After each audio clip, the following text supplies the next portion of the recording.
Okay, so we just finished learning about one of my very favorite artists, Wayne Thiebaud. That made me feel like having a treat. Doesn't that look yummy? Actually, that's not really a treat to eat. This is our project we're going to be working on.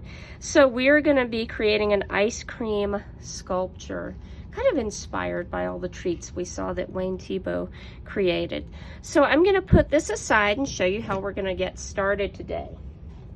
I'm going to bring over this cardboard box. I'm working in my basement, and I don't want to make a big giant mess all over my table. We will be protecting our tables. I'm also not sure what kind of surface we'll be putting our starting pieces on to dry. So right now I just have, this is actually just an old piece of cardboard out of something I bought, and so I wrote my name on that. So we might have paper plates, we might have a piece of cardboard, we'll see, but important thing is making sure your name is on it. So other things that I have ready to go, I have foil. This is going to be our armature, and an armature in sculpture really is something that we build our, we start with, and then we can build our sculpture around it. It's kind of our structure to start with. And this is going to be similar to paper mache, only we're using something called plaster cloth. So this already has plaster embedded in it, and so that's what's going to kind of create our sculpture. Also some water here. So what I'm going to do to start, I'm going to take my foil. Everyone is going to get 3 pieces about this size. And so I'm going to just crumple this into a ball. Remember, foil has some edges on it, some sharp edges, so just be careful. Don't wave it around and poke yourself or someone else in the eye accidentally. And so if you crush it down too tiny, you're going to have too small of a sphere to get started with. And so you can, let's look at this one again. You can see that's about the same size of these balls of ice cream. We'll be putting them inside of these cups. So we're going to want something that kind of fits in there. If you wanted just one big one, let's say you want your ice cream to be one flavor, you could combine your pieces and put them all together and make one large sphere. But once they're together, it's hard to get them apart. So keep that in mind. Think about that. So I have my foil ball here. And so the next thing I'm going to do, I'm going to take this plaster cloth, and I am just dipping that into the water to soften that up. You can see that gets really soft. And then I'm going to wrap it around my foil.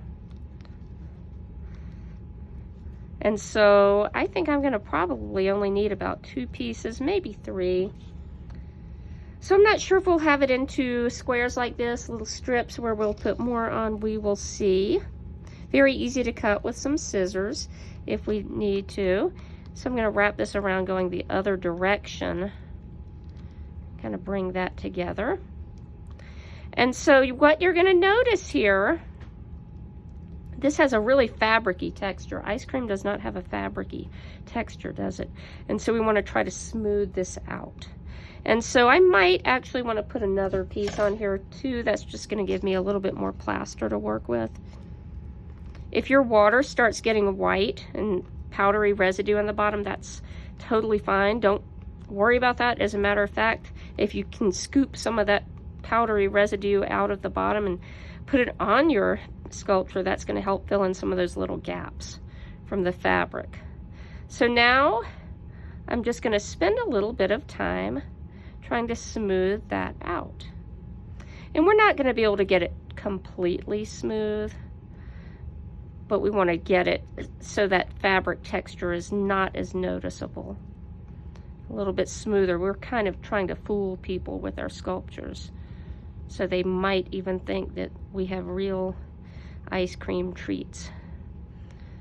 So I'm just smoothing that. If you have a really rough spot you're worried about, if you think about this finished piece that we're going to have, a lot of it's not going to really show. It might be up against another piece that you create. It might be touching the bottom of your cup.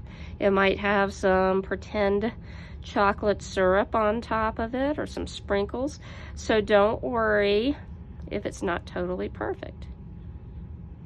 So I'm just gonna spend time. See, that's a really hard edge right there. If that really bugs me, if I had some residue, I don't really have enough, I'm not sharing with anyone, but I could try to fill that in, or I could say, hey, that part's gonna be down. so we don't see it. So once you have it pretty smoothed out, whatever we are gonna let these dry on, we're just gonna put those on top. And you can see I was working right on top of this. This got really wet. That's probably a bad idea. So I might have that kind of off to the side, be working on my surface, and then I have a cleaner piece to put that on so it's just not too soggy. But I have this here, then I'm just gonna repeat that process a couple more times. So I have my 3 spheres. Let's see, here's another one I did a few minutes ago. So I probably wouldn't wanna have these touching together. You can also see they're not exactly the same size, totally fine.